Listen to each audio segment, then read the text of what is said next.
Amém, gente. Vamos falar hoje a segunda mensagem sobre a nossa série de 7 pecados capitais. Começamos semana passada, para quem não estava, dando uma introdução sobre o assunto e falando do primeiro pecado, que é vimos que o pecado capital são aqueles pecados cabeças, né? Aqueles pecados mais graves. Para mim não precisa não, senhor. Obrigado.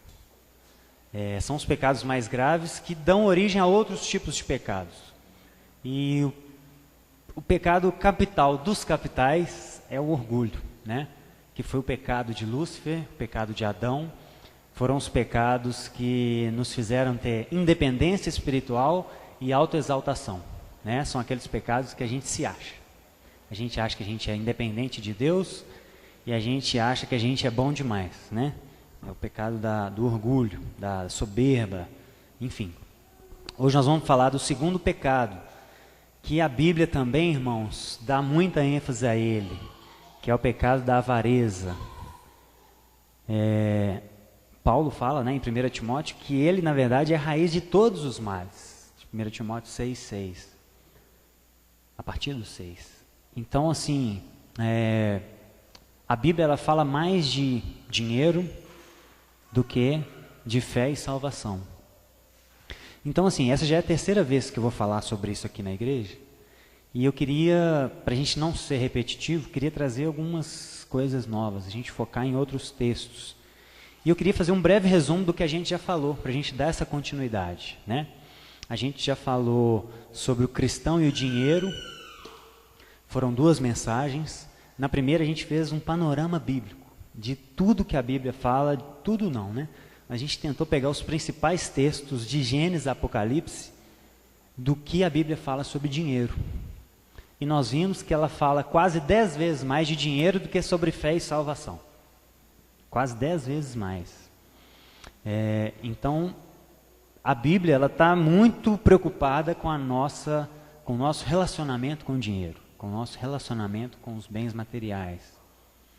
E aí, de tudo que a gente viu, a gente tirou algumas conclusões. Primeira, temos que confiar em Deus para a provisão diária.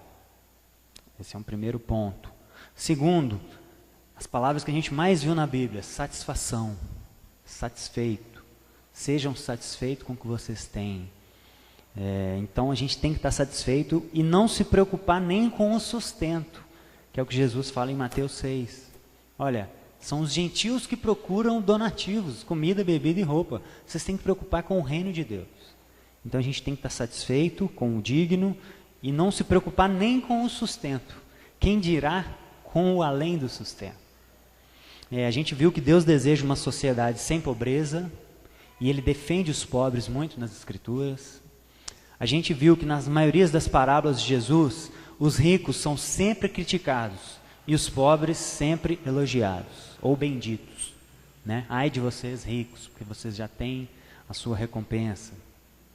A gente viu que o cuidado com os necessitados é um dos critérios para a salvação. A gente viu que a gente tem que fugir dessa vontade que a gente tem de querer ficar rico e repartir com o próximo, não para a gente ganhar mais, como muitos fazem, né, nas teologias da prosperidade. Irmão, você tem que dar porque Deus vai multiplicar 10 vezes mais. Tá, Ele pode até multiplicar 10 vezes mais, mas você quer que Ele multiplique para quê? Para você abençoar mais pessoas ou para você ter mais, né? Então muita gente dá 10% de olho nos 90%. Mas a gente tem que dar exatamente o contrário, para não acumular. Se está sobrando, a gente tem que repartir. A gente tem que ser como uma forma de gelo. Encheu, passa para outra. Encheu, passa para outra. E aí vai. Né? Jesus e os discípulos viveram uma vida simples. Não viveram uma vida de luxo. E praticaram o ato de repartir com os necessitados. Então isso foi toda a conclusão que a gente tirou desse panorama bíblico. E depois nós falamos sobre idolatria. A gente estava na série sobre idolatria e falamos sobre idolatria ao dinheiro também. E a gente viu que existem 4 tipos de avarentos. O primeiro avarento é o avarento que é pobre e é mão de vaca.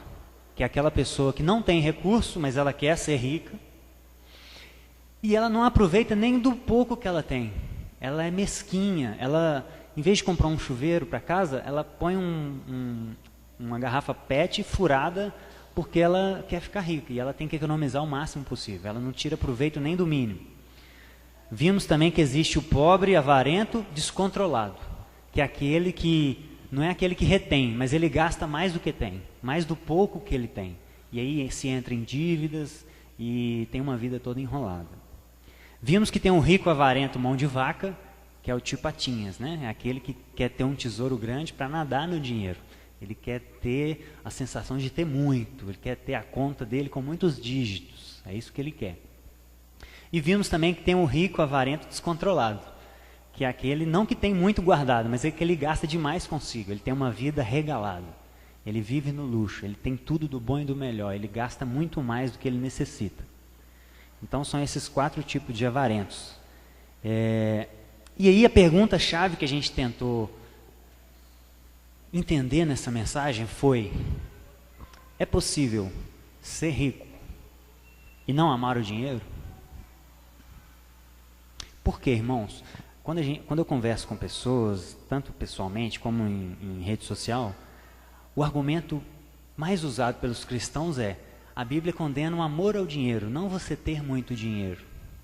E aí eu comecei a pensar nisso, será?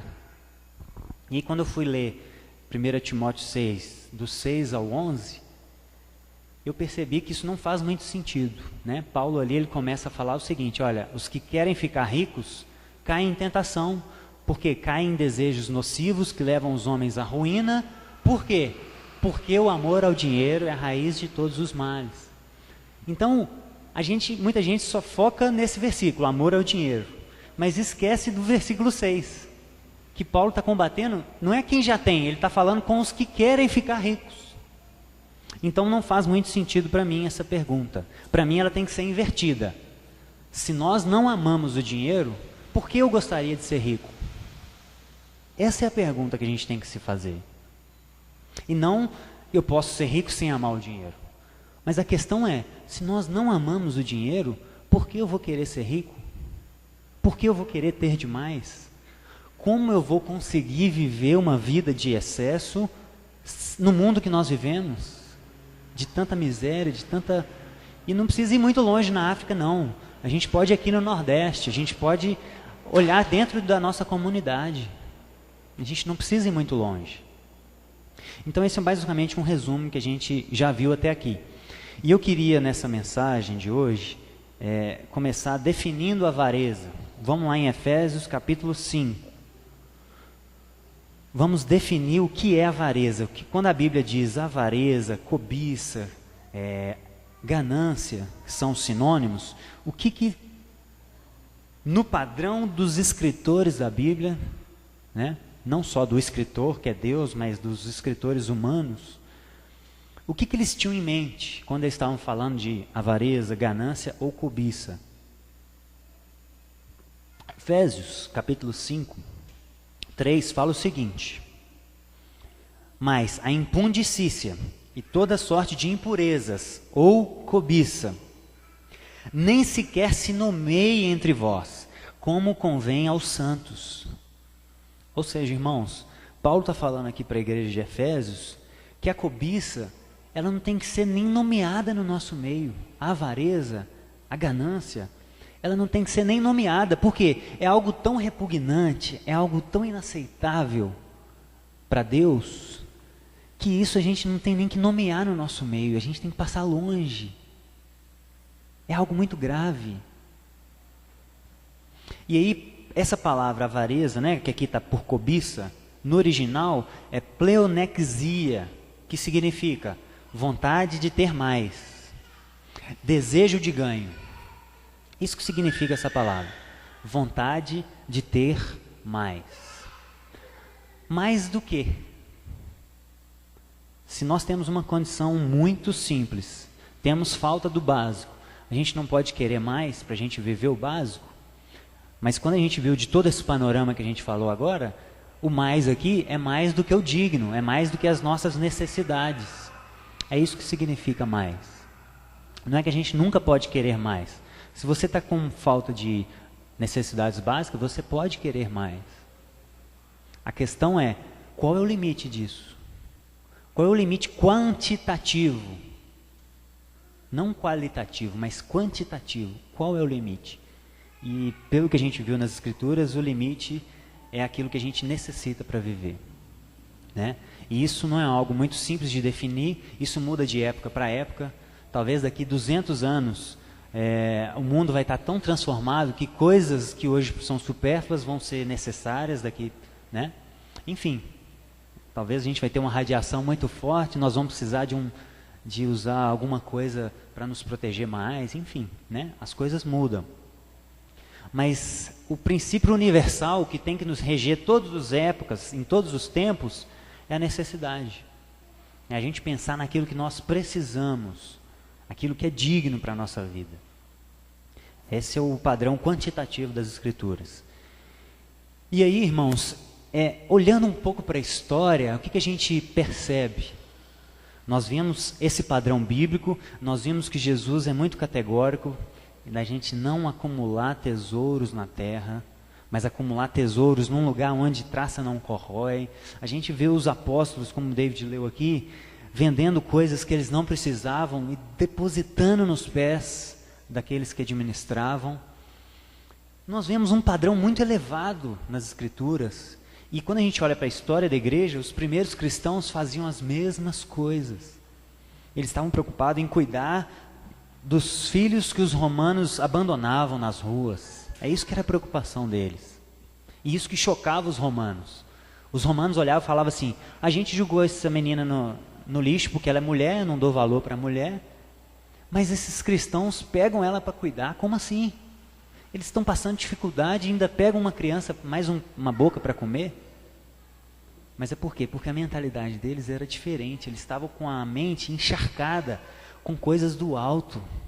Eles estavam com um pensamento na eternidade. E isso reflete a nossa vida aqui na terra. Não tem como. A mente deles estava encharcada, como a gente canta, né? Com coisas do céu. E é assim que a gente tem que viver, com a mente encharcada. Nosso suor tem que transbordar o reino de Deus, tem que transbordar coisas eternas. E aí, em algum momento a gente se perdeu, porque hoje a gente tem uma teologia muito desfigurada.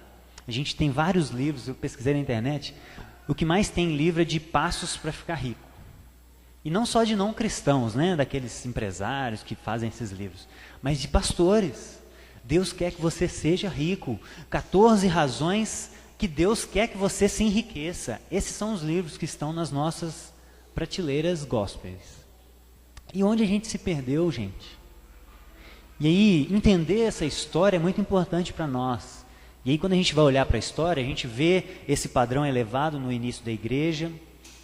Nós vemos um movimento católico romano que surgiu a partir do século IV, que vieram vários movimentos que foram até para o outro extremo, que é a teologia da pobreza, né? Os franciscanos, os dominicanos, que pregam, que fazem voto de pobreza. Eles não podem ter nada, fazem voto de castidade, moram num lugar isolado. Para quê? Para negar os prazeres da carne, né? na ideia deles. Então eles foram para o outro extremo, que também não é bíblico. Nós vimos isso nessas mensagens. A gente não está pregando uma teologia da pobreza, mas da dignidade, daquilo que é digno. E aí, irmãos, quando a gente vai olhar na Reforma Protestante, a gente tem um paradoxo na Igreja Católica. Alguns movimentos pregando a teologia da pobreza e a Igreja oficial, os papas, os líderes, como é hoje também, né, na nossa Igreja evangélica, no luxo. A Igreja rica. E aí, quando vem a Reforma, eles queriam demonstrar o seu poder, porque eles viram que eles estavam perdendo devotos, e aí eles fizeram um movimento chamado Contra-Reforma, e aí o que o Papa teve a grande ideia, Papa Leão X, vou cobrar indulgências para receber mais dinheiro para a gente construir a Catedral de São Pedro, né? A Catedral de São Pedro hoje foi construída com dinheiro de indulgências. O Papa assinava um papel perdoando os seus pecados, e você pagava por isso, você comprava a sua salvação. Esse é o cúmulo da avareza. Vender algo que é dado de graça. E os papas venderam e construíram aquele império, aquela igreja grande, para mostrar o seu poder, porque eles estavam perdendo o poder. E aí, irmãos, os reformadores, quando olharam essa contradição, falaram assim, gente, a teologia da pobreza está errada, de fato está. Aí eles foram para outro extremo, eles começaram a valorizar a riqueza. E aí, nesse momento, estava surgindo o capitalismo, que é algo bom. O capitalismo foi o movimento econômico que consegue gerar riqueza. O problema não é o capitalismo, o problema é como a gente vai repartir isso que foi gerado. Esse é que é o problema. O problema não é gerar riqueza, o problema não é o quanto entra na nossa conta. O problema é como a gente gasta aquilo que entra. Se a gente vai repartir, se a gente vai preocupar com o outro, ou se a gente vai gastar só com a gente, né? Então o capitalismo foi muito bom, porém, respondendo essa teologia da pobreza, os nossos irmãos reformadores foram para o outro extremo. Começaram a achar que ter muito dinheiro era o sinal de bênção de Deus, porque nós éramos escolhidos, né? A eleição era uma das doutrinas básicas da reforma. Então, se nós somos escolhidos e Deus quer nos abençoar, amém. Então, o que eu costumo dizer, um extremo geralmente sempre leva a outro extremo. E quase sempre as escrituras estão em algum lugar nesse meio. Nunca nos extremos, quase nunca. Eu raramente conheço algo assim. Então, os nossos irmãos, respondendo à teologia da pobreza, foram para a teologia da riqueza. E a Bíblia fala o tempo todo de sustento, de dignidade. Ela não fala nem de pobreza nem de riqueza. Provérbios 30, Agur ora pedindo a Deus nem riqueza e nem pobreza, mas que ele tenha o básico, porque ele pode ser rico e esquecer de Deus, ou ele pode ser pobre e roubar. Essa é a oração de Agur em Provérbios 30. Então esse é o padrão que a gente vê nas Escrituras, e a gente se perdeu na reforma. A gente corrigiu muitos problemas, mas criamos outros. E aí surgiram os movimentos pentecostais, neopentecostais, e a gente chega onde a gente está hoje, né, com uma teologia distorcida da prosperidade, que acha que a gente não só deve ser rico, que Deus quer que a gente seja rico, mas a gente não pode nem adoecer, a gente não pode nem sofrer, a gente não pode sofrer nada, nós somos uma pessoa blindada, né, segundo essa ideia. Então, foi aí que nós nos perdemos, e lembrar de onde a gente caiu é muito importante. Não é isso que Jesus fala para a igreja lá em Apocalipse? Lembra aonde você caiu. Então, irmãos, lembrem, nós caímos na reforma. Nós tropeçamos na reforma. Melhoramos muitas coisas, tivemos muitos avanços, mas nesse ponto, 1-0 para os franciscanos. Porque por mais que eles estejam errados na teologia da pobreza, quando a gente lê as Escrituras, a gente vê que o pêndulo pende mais para baixo. Então, é igual o C.S. Lewis fala, né? A religião é igual a matemática. Algumas respostas estão mais erradas que outras. 2 mais 2 é 4. Mas 5 está mais perto da verdade do que 8. Então, os franciscanos estão mais perto do que nós, com a teologia da prosperidade. Por mais errado que eles estejam. Mas eles estão mais perto. Então, 1-0 para o catolicismo nesse ponto.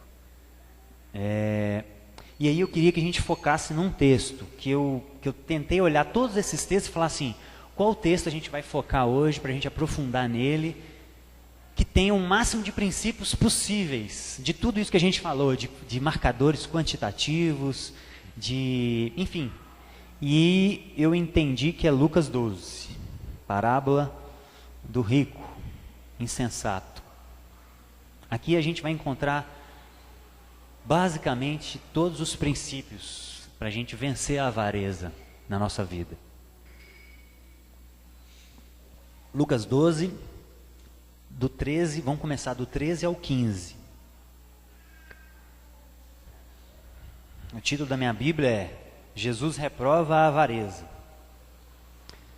E aí, Jesus estava pregando, né, sobre o fermento dos fariseus, a partir do versículo 1, estava falando, olha, cuidado com os fariseus, gente, cuidado com o fermento deles. E aí, nesse momento, neste ponto, verso 13, Um homem que estava na multidão falou para Jesus: Mestre, ordena ao meu irmão que reparta comigo a herança. Mas Jesus lhe respondeu: Homem, quem me constituiu juiz ou partidor entre vós? Então recomendou-lhes: Tende cuidado e guardai-vos de toda e qualquer avareza, porque a vida de um homem não consiste na abundância dos bens que ele possui.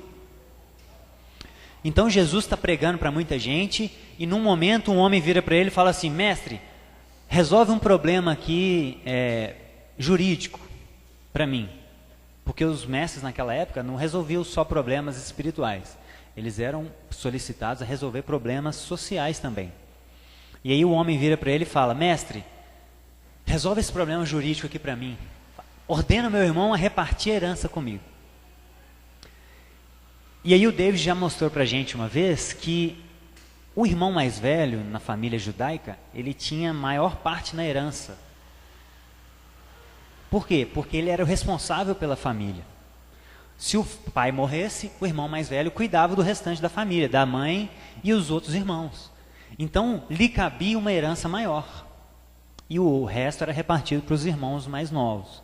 Nesse caso aqui, talvez eram só dois, um mais velho e um mais novo. Então, o texto não fala qual dos dois veio pedir isso para Jesus, se era o mais velho ou o mais novo. Mas Jesus viu ganância em qualquer de uma das duas situações, porque ele repreendeu o jovem, falando para ele tomar cuidado com toda sorte de ganância. Porque se fosse o mais velho, vamos supor, uma herança de 1 milhão, o mais velho recebeu, quanto que era a proporção mais ou menos? Tem uma proporção? 2/3. Então, 66%. Então, de 1 milhão, 666 mil ia para o mais velho e 333 mil para o mais novo.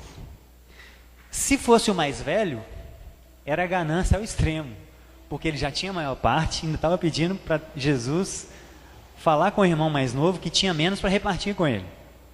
Se fosse o mais novo, ele já tinha a porção que lhe cabia. E a regra era essa, a lei era essa. Ele tinha a menor porção, porque ele tinha que cuidar só da vida dele.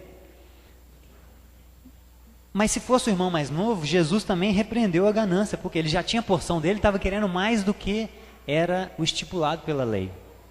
Então, independente de quem seja, Jesus viu ganância nas duas situações.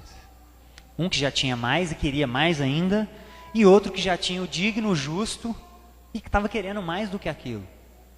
Então, o que dá início a esse sermão de Jesus, que depois ele vai contar a parábola, é esse contexto. É um homem que vai chamar ele para pedir para resolver essa questão. E aí Jesus começa falando: olha, cuidado com a avareza. Cuidado. E aí, verso 16, a partir do 16 agora.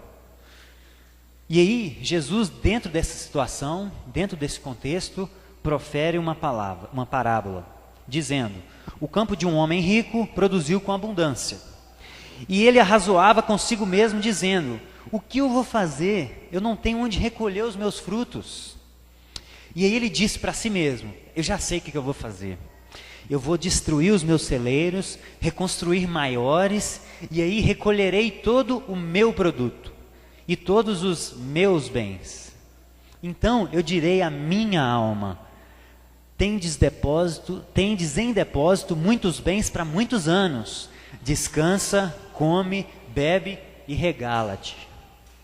Mas aí Deus diz para esse homem: louco, esta noite te pedirão a sua alma.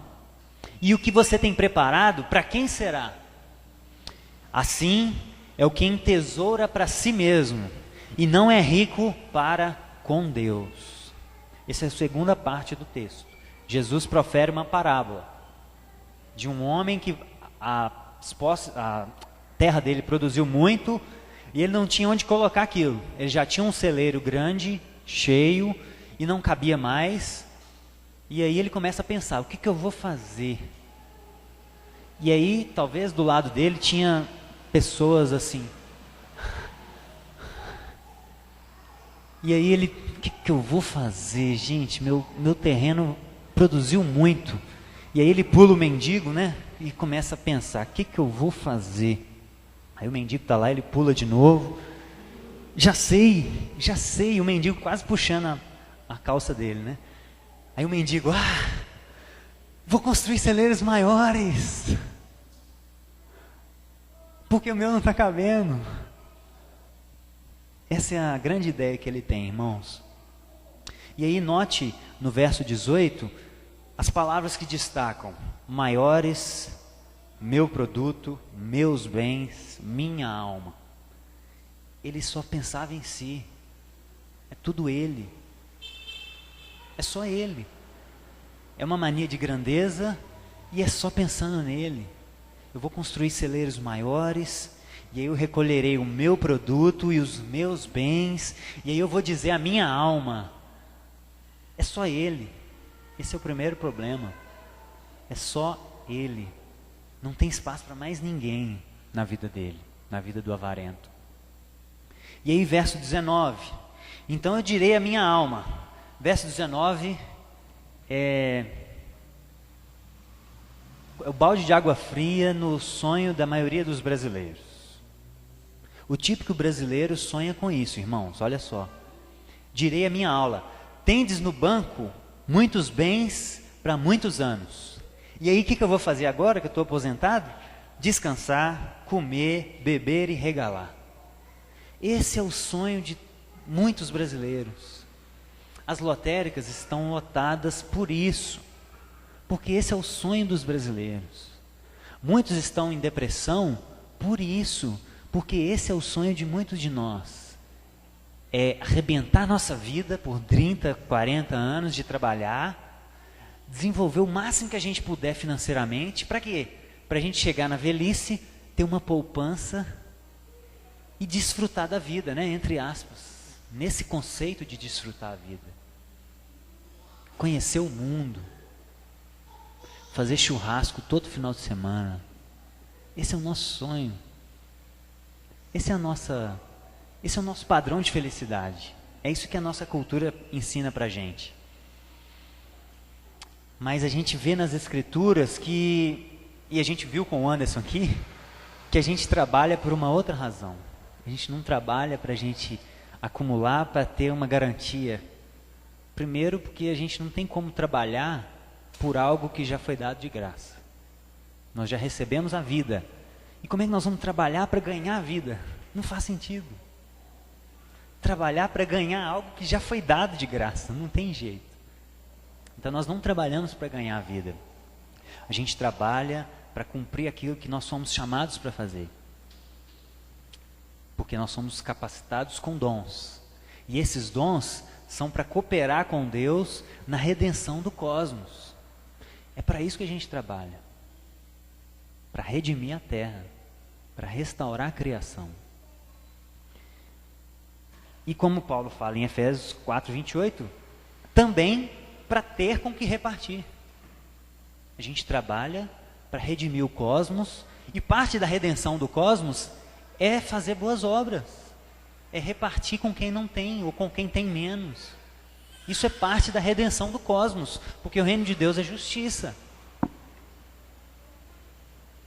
Se o reino de Deus é amor e justiça, não faz sentido a gente trabalhar para querer ficar rico, para ter uma poupança gorda, para, entre aspas, desfrutar a vida, sendo que o reino de Deus é justiça, paz e alegria, e verdade, e beleza.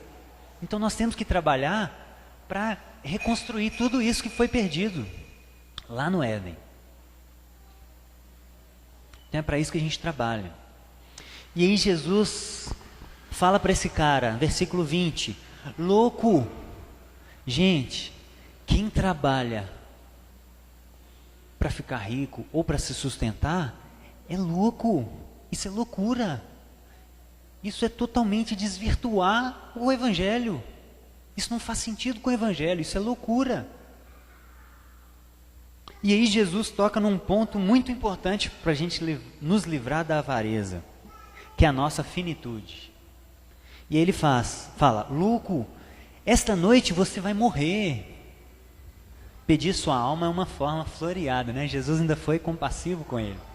Mas o que Jesus está dizendo para ele é, meu amigo, você vai morrer hoje. Hoje você vai morrer. Daqui a algumas horas, você vai estar dentro de um caixão escuro e pessoas à sua volta chorando a sua morte. Esse é o que David falou aqui agora. Esse pensamento, essa mania de grandeza, faz sentido diante dessa perspectiva, se nós podemos morrer a qualquer momento? Faz sentido isso? Faz sentido pensarmos em ter vontade de ganho, como diz a palavra, avareza, sendo que a gente pode morrer daqui a pouco? A gente não sabe quanto tempo a gente tem. E aí, sempre lembrar desse senso de finitude é uma vacina para nós. Amanhã a gente pode não estar aqui. Por que desses planos? Qual é o sentido desses planos que a gente faz? Qual é o tamanho desses planos? Quem vai ser beneficiado com esses planos? Porque o tamanho não é o problema. Você pode querer ter uma multinacional. A questão é, para onde vão esses recursos? O que nós vamos fazer com eles? Nós vamos ser dono ou nós vamos ser mordomos desses recursos? Nós vamos ter, usufruir, regalar, descansar, comer, beber, ou nós vamos ser mordomos desses recursos? Por isso que ser dono é diferente de ser mordomo. A gente pode administrar muito dinheiro, mas se a gente usa para um bem comum, a gente não é dono. Mas se a gente usa para nós, aí nós somos donos. E aí o verso 21, muito importante. Assim é quem entesoura para si mesmo, e não é rico para com Deus. Jesus traz dois ricos aqui, irmãos. Aquele que é rico para si, e aquele que é rico para com Deus. Então existem dois tipos de ricos. Ou nós somos ricos para nós, ou nós somos ricos para Deus. E qual que é a diferença? Rico para mim é ser dono. É ter muito, é usufruir de muito, é ter uma vida regalada, onde eu posso descansar, comer, beber e regalar-se. É ter excesso. Isso é ser dono. Agora, ser mordomo, olha lá no verso 33, pula um pouquinho aí. Olha o que é ser rico para com Deus. Vendei os vossos bens, dai esmola, fazei para vós outros bolsas que não se desgastam, tesouro inextinguível no céu, onde não chega o ladrão e nem a traça corrompe, ou consome. Isso é ser rico para com Deus. Provérbios fala, Provérbios 19 e 17. Isso não é dito popular, irmãos, isso é Bíblia. Quem dá ao pobre, empresta a Deus. Isso é Bíblia. Isso não é dito popular. Então, naquela época não existia banco. As pessoas carregavam seus dinheiros, suas pratas, em bolsas de couro. Mas, com aquelas moedas raspando na bolsa, as bolsas se desgastavam. E o que Jesus está falando? Gente, vocês estão preocupados com o banco? Coloca dinheiro numa bolsa que não se desgasta. Esse é o banco verdadeiro. Mas ele não está aqui, ele está no céu. E vocês vão conseguir encher lá de riqueza se vocês esvaziarem de riquezas aqui. É o paradoxo do Evangelho. Deus quer que nós sejamos ricos para com Ele, ricos de boas obras. Mas para a gente ser rico para com Ele, a gente não vai poder ser rico para nós, entesourar para si mesmo. Esse é o grande paradoxo do Evangelho, e que ofende tanto a nossa mente, porque nós vivemos imbuídos num contexto, nós estamos numa... a história, meus irmãos, é como um rio, a gente está na correnteza. E o grande segredo nosso é a gente identificar que a gente está na correnteza, saber para onde a gente está indo, ter uma referência, que é Deus, que é as Escrituras, para ver se essa correnteza está levando para um bom lugar ou não. E a gente, em algum momento, na maioria das vezes a correnteza está indo para o buraco, é nadar contra a correnteza. Essa é a nossa grande dificuldade. Nadar contra a correnteza. O evangelho é quase sempre contracultural. Por quê? Porque o mundo jaz no maligno. O mundo já está, as pessoas não querem Deus. E Deus não obriga elas a quererem. Então Deus se afasta, tira a mão. E aí as pessoas se envolvem em todo tipo de maldades, de obras da carne. Por isso que o mundo jaz no maligno. Não que o mundo seja do maligno, né? O mundo é de Deus. Ele está no controle. Mas a corrupção no mundo é tanta que a nossa mente espanta com o padrão do evangelho. Mas o que a gente tem que lembrar é que essa é a nossa referência. Essa é a nossa referência fixa e imutável, que não muda. A gente está no meio do relativismo, tudo é relativo. A gente está no meio de uma sociedade líquida, como dizem os sociólogos aí, né? E aí no verso 22 inicia a terceira parte desse texto, que é basicamente a repetição de Mateus 6, do 25 ao 34, que é Jesus falando. Verso 22, Jesus, depois que ele contou essa parábola, ele olha para os discípulos e fala o seguinte: por isso, por causa disso que vocês estão vendo, está vendo esse cara? Ele é avarento, ele tem uma parte na herança e quer mais. Vocês estão vendo isso? Vocês escutaram a parábola que eu acabei de falar? Então, por isso, gente, eu vos advirto, não andeis ansiosos pela vossa vida, quanto ao que haveis de comer, nem pelo vosso corpo, nem ao que haveis de vestir. Jesus começa a tocar na chave e naquilo que está por trás da ganância, que é a ansiedade. É aquela ideia de que se a gente não se garantir, nós estamos perdidos. Por isso a gente é ansioso. A gente não confia. O pecado do orgulho nos afasta de Deus, porque a gente acha que a gente é independente. E quando a gente é independente, a gente entra em ansiedade, porque a vida ela é muito líquida, a vida é muito instável. Hoje eu estou empregado, amanhã eu não estou empregado. Hoje a economia está boa, amanhã a economia não está boa. Hoje estamos em paz, amanhã a gente pode estar em guerra. A vida é muito instável. E se a gente não tiver com o coração firme naquilo que é estável, naquilo que é eterno, que é o nosso Pai, a gente entra em ansiedade. E aí Jesus começa a tratar a causa da ganância. Ansiedade.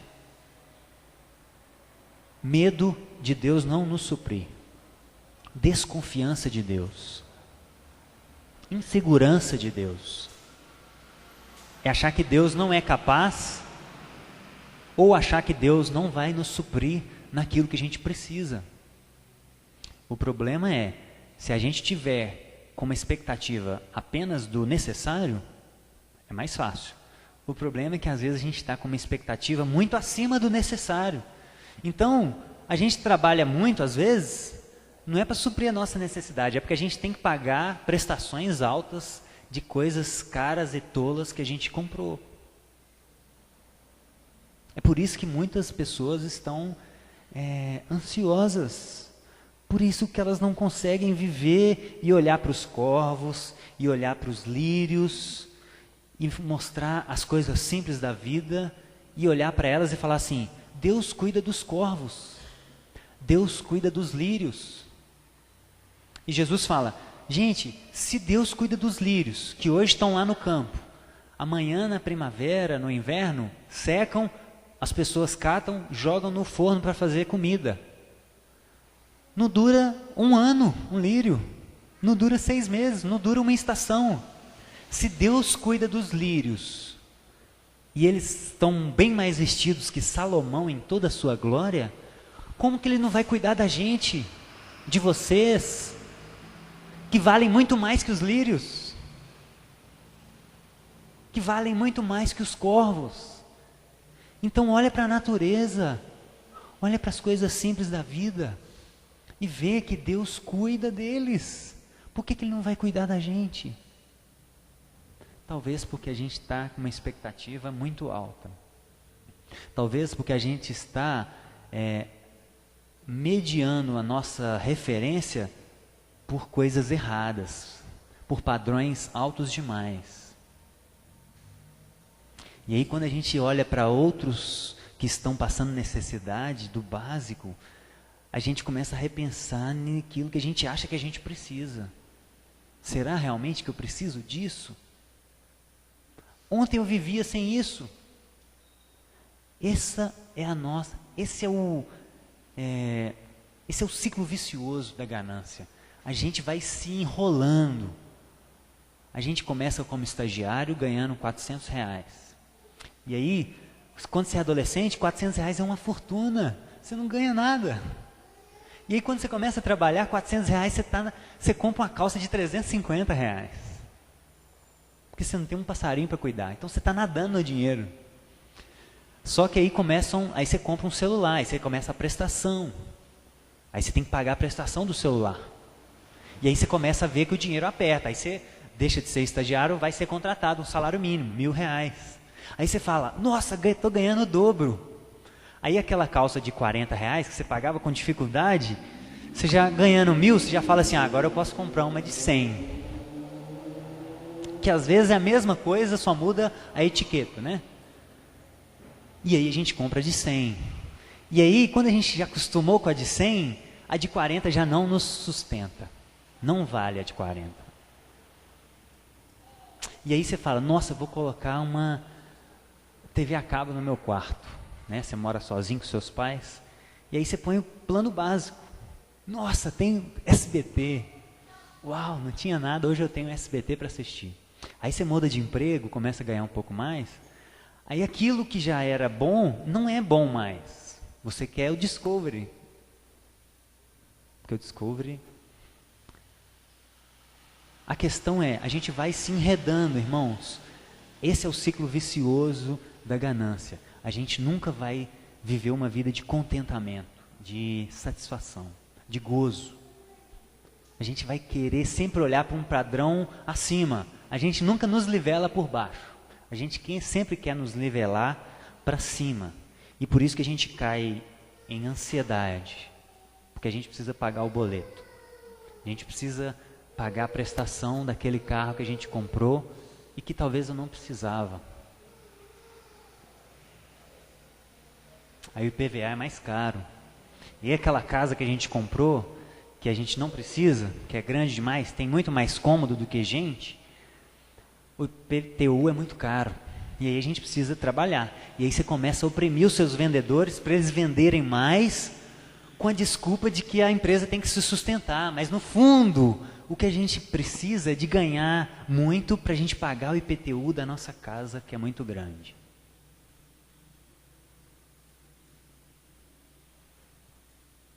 Então a gente entra nesse ciclo vicioso. E a gente esquece do padrão de Jesus, que é não andar ansioso por coisas básicas da vida. Comer, beber, vestir. E é isso que Jesus está falando. O nível de agressão do Evangelho é tanto que Jesus fala o seguinte, gente, nem o básico é para vocês se preocuparem. Isso não é para você ficar em casa sem trabalhar, né, gente? Isso para a gente está claro. Se você ainda não sabe quem você é, se você ainda não conhece aquilo que Deus te chamou para fazer, você precisa cuidar da sua família. Então, trabalhe, né? Faça como Paulo. Paulo, quando ele faltava, quando os irmãos não ajudavam ele vendia tenda. Ele não ficava parado. Às vezes para ensinar os preguiçosos também, de Tessalônica. Então, isso não é uma chamada à vagabundagem. Quem não trabalha não come, Paulo já fala. Isso é um chamado para a gente ver o nível de exigência do Evangelho. O Evangelho fala para a gente não preocupar nem com o básico. Preocupar apenas com uma coisa, que é o nosso maior tesouro, que é o reino de Deus. Isso a gente tem que preocupar. E preocupar com o reino de Deus é preocupar com aquilo que você tem que fazer na terra. Às vezes é a sua vocação, a sua família, a sua igreja, tudo aquilo que envolve o reino de Deus na sua vida. Isso é buscar o reino de Deus. E aí essas coisas básicas vão ser acrescentadas naturalmente. Jesus cuida da gente. Existem 4 tipos de trabalhadores. aqueles que trabalham e se esforçam para ficar ricos, aqueles que trabalham não se esforçando para ficar rico, porque gostam de trabalhar, gostam do que fazem, mas se ficar rico, vai usufruir. Ora, não me esforcei, mas a minha empresa sobrenaturalmente multiplicou, então eu vou usufruir. Esse é o segundo tipo de trabalhador.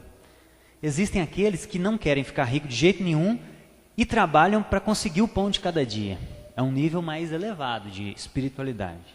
Não quer ficar rico, trabalha pelo pão de cada dia. Mas Jesus fala que isso também é errado. É os gentios que procuram isso. São os gentios que trabalham para conseguir o pão de cada dia. É aquelas pessoas que não conhecem a Deus, que saem segunda-feira para buscar o pão. Nós não saímos para trabalhar na segunda-feira para buscar o pão. Porque o pão é dado para aqueles que buscam o reino. A gente sai para buscar o reino. Eu não vou para a academia para buscar o pão. Eu vou para a academia para buscar o reino. E qual que é a diferença? Na prática, o que muda? Muda que eu vou ter um preço justo. Muda que eu não vou me desesperar se faltar um aluno amanhã. Eu vou me esforçar para conseguir suprir a minha família. Muda que eu vou ser diferença naquele lugar. Tudo isso muda. Muda toda a nossa perspectiva. Quando você entrar no seu trabalho, for bater o cartão, você entende que aquilo ali, você está batendo o cartão no reino de Deus. Você está trabalhando para Deus, não para o homem. Muda que você vai fazer uma faculdade não pelo aquilo que ela pode te dar financeiramente, mas de acordo com os seus dons.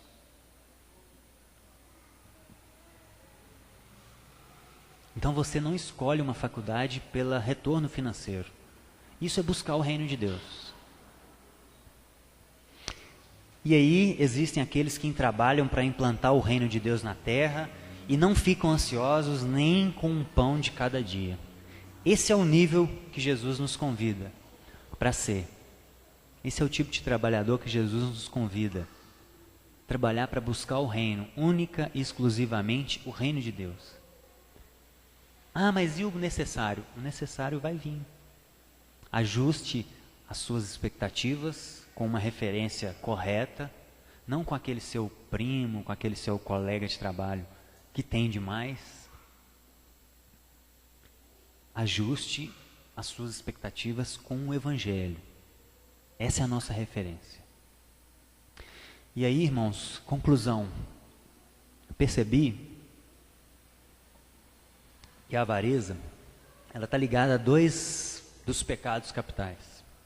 Primeiro é o orgulho, que a gente já falou, e o segundo é a luxúria. Por quê? Porque a gente quer ficar rico por duas razões. Tem aquele ditado: dinheiro não traz felicidade, ele manda buscar. Esse é um ditado. E o que tem de verdade nesse ditado? A maioria de nós não é como o tio Patinhas, a gente não sente prazer em mergulhar numa piscina de dinheiro. O que a gente gosta é o que o dinheiro dá pra gente. É isso que a gente gosta. Então a gente gosta, como a gente está longe de Deus pelo orgulho, a gente acha que a gente é independente de Deus, a gente gosta de poder, porque o dinheiro nos dá poder. A gente gosta de ter possibilidades. A gente gosta dos prazeres que o dinheiro nos dá. Comer em restaurante caro todo dia. A gente gosta andar naquele carro, sabe? A gente gosta de ter aquela casa que a gente não precisa. A gente gosta de passar o cartão sem preocupar com limite. É isso que a gente gosta. Isso é prazeroso. Isso é luxúria. É prazeres. É se deliciar com os prazeres. Então a gente é avarento, ou porque a gente gosta do poder de ser independente, de ter possibilidades. Porque quem tem dinheiro tem sexo, tem poder e tem prazer. Disponível assim, fácil. Então, é isso que a gente gosta. Por isso que a gente quer o dinheiro, porque ele manda buscar aquilo que de fato a gente quer. Que é poder, ser independente de Deus, se sentir superior. Porque quem tem dinheiro manda, quem tem dinheiro desmanda, quem tem dinheiro dá um jeito. né? Você para numa blitz, tem dinheiro, está resolvido. Você tem um contato, você conhece pessoas importantes, você dá um jeito, você não sai de lá com multa. Você é independente, você resolve os seus problemas. Orgulho. Ou nós queremos dinheiro porque a gente quer uma vida regalada. A gente quer comer, beber, descansar e regalar. É isso que a gente quer. Então a avareza está ligada com esses dois pecados. E muito cuidado com eles. E aí Jesus nos alerta no verso 19. Prazer, cuidado com descanso, comer, beber e regalar. Cuidado com isso. Verso 22. Não ande ansiosos. Confia em Deus. Abafa o seu orgulho, abafa o nosso orgulho, para que a gente confie nele, se agarre nele.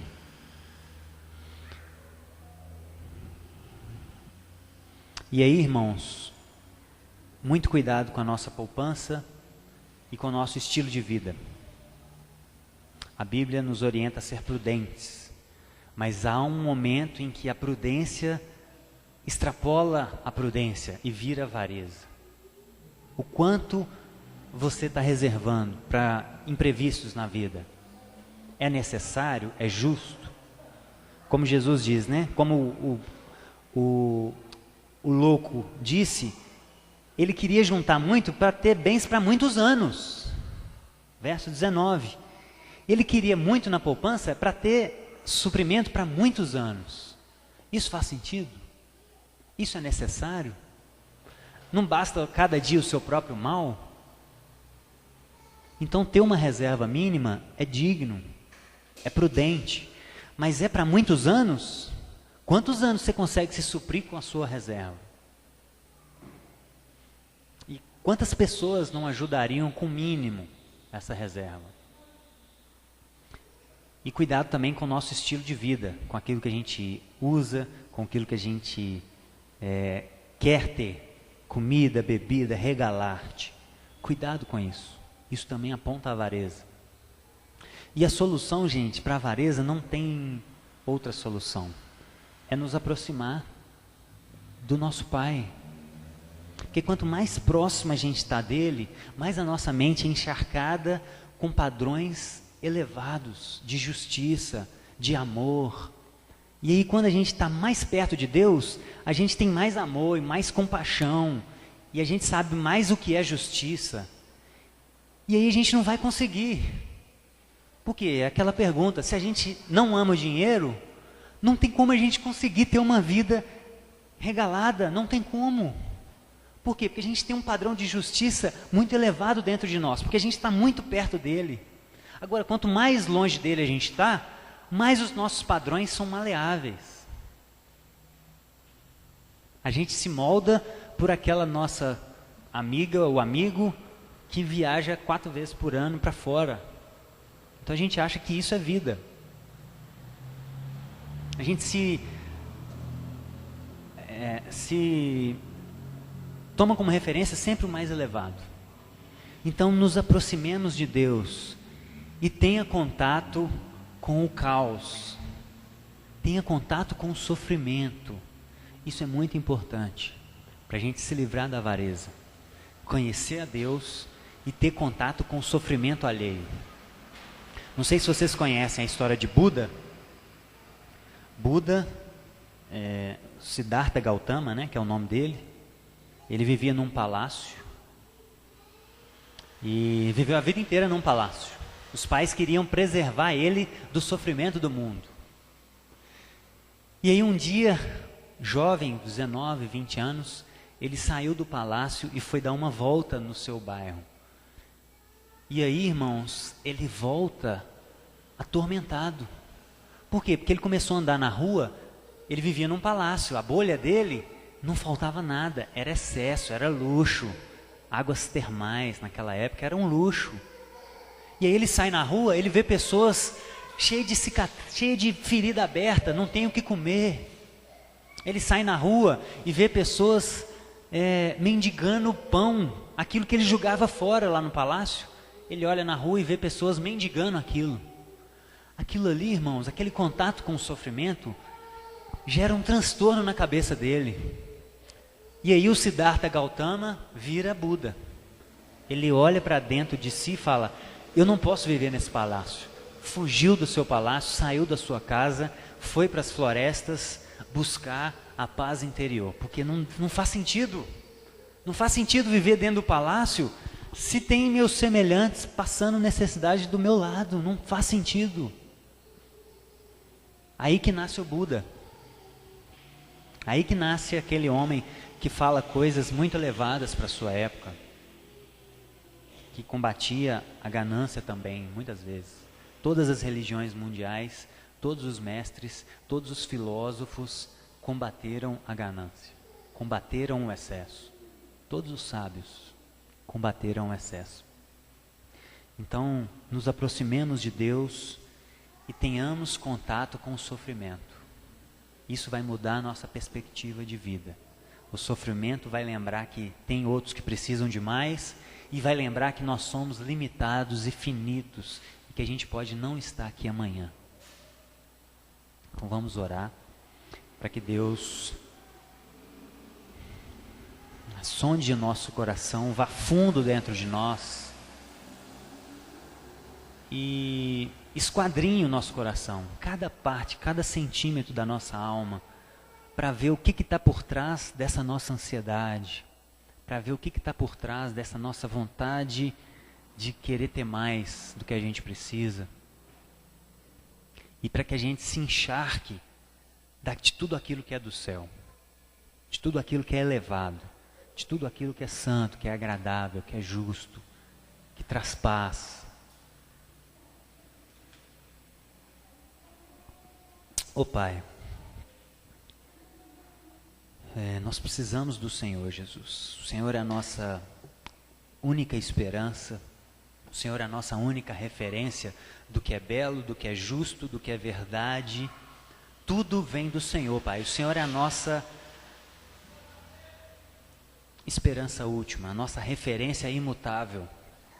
Paizinho, nos ajuda a moldar o nosso coração de acordo com essas verdades muito duras para nós, Pai, que são loucura para a nossa época, que são coisas tão absurdas, Pai, para a nossa sociedade. Jesus, nos aproxima do Senhor, Pai, nos mostra o que é justiça, nos mostra, Pai, o que é o amor, porque se nós não amamos o dinheiro, Jesus, como nós vamos conseguir viver uma vida de descanso, de comida, de bebida e regalada, Pai? Como? Não tem jeito, não tem jeito. Se nós te conhecemos, se nós conhecemos o teu padrão, Pai, não conseguiremos viver essa vida, porque a compaixão vai nos impulsionar, Pai, para tentar ajudar aquelas pessoas que não têm. Então nos ajuda, Espírito Santo, a fazer aquilo que a gente não pode. O máximo que a gente pode é reconhecer a nossa falha, e até por isso, porque o Senhor nos criou capaz por isso. Então nos ajuda a moldar o nosso coração, nos ajuda, Pai, a viver a nossa vida com um olhar fixo, não nas coisas que se veem, mas naquilo que não se vê, naquela poupança imaterial, onde o Senhor vai depositando as nossas boas obras aqui na terra. Nos ajuda a viver cada vez com menos, Pai, para que outros cada vez tenham mais justiça, mais necessidades supridas. Nos ajuda, Jesus, nos ajuda a morrer para que outros tenham vida, nos ajuda a perder para que outros ganhem, porque eles estão numa posição de injustiça, e o Senhor é justo. O seu reino é baseado pela justiça, pela equidade, é cada um ter aquilo que necessita, de acordo com o tamanho da sua família, de acordo com o tamanho das suas necessidades. Nos ajuda a sermos justos, Pai. Nos ajuda a ser um farol de justiça na terra, porque as pessoas estão cansadas de blá blá blá, e é só quando nós nos posicionarmos e sermos um farol de justiça na terra, que elas vão conseguir parar de olhar para baixo e olhar para o alto, e ver que existe uma realidade para além do túmulo, e aí elas possam te encontrar, Pai. e serem salvos também, e ajudar outros, e abandonar o seu estilo de vida avarento, regalado, e aí nós podemos ter uma transformação e baixar o céu para a terra, Pai. Nos ajuda, Jesus, nos ajuda a fazer esse exercício de trazer o céu para a terra, através das nossas boas obras, mas com a única finalidade, Pai, que os homens vejam elas e glorifiquem ao Senhor, não a nós. Glorifiquem ao Senhor que está nos céus, porque esse é o nosso fim último, Pai, glorificar o Teu nome. Então nos livra da avareza, Jesus. Tira o nosso olhar para referências distorcidas e nos manda olhar para os lírios, para os corvos, para a natureza, Pai, para as coisas simples, para que a gente possa dar valor para as coisas simples e nos satisfazer com as coisas simples, Pai. Nos ajuda, Pai. É o nosso maior desejo hoje, Jesus. Nos livra desse pecado tão mortal, que isso nem se nomeie no nosso meio, Pai. Que nem se nomeie no nosso meio a avareza. Nós te pedimos com toda a nossa força, com todo o nosso entendimento, no nome de Jesus. Amém. Amém.